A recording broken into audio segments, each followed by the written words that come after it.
ប្រាសាទអង្គររីកស្រស់សង្ហាដ៏សែនអស្ចារ្យពាសពេញសកលយើងត្រូវការពារទ្រព្យធនភោគផលដូនតាបន្សល់គេគុលសាងទុកប្រាសាទតាមន់តូចធំមុំបី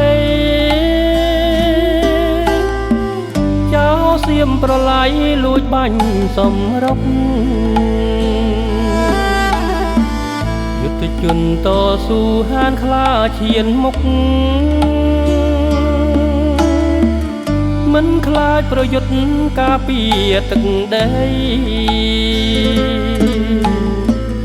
ទីតាំងមុំបីតាក្របីដីខ្មែ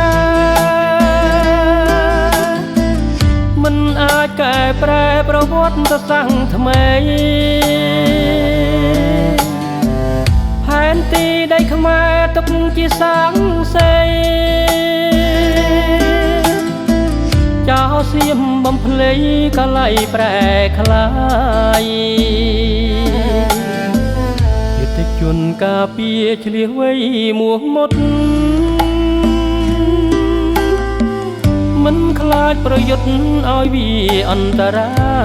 យកងទ័ពអង្គអាចបាញ់សៀមខ្ចាត់ខ្ចាយ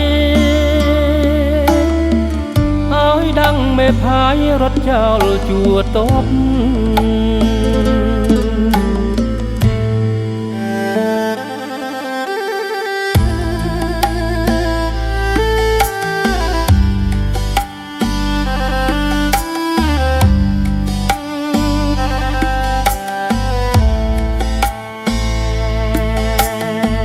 ខ្មែរត្រូវចងចាំរឿងពីអ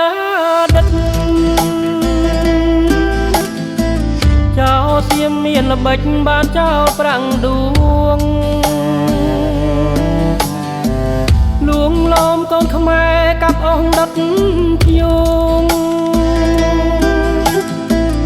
ដាំងពត់របងព្រំដែនហូហែនេះហើយចរិតចៅសៀមចង្រៃ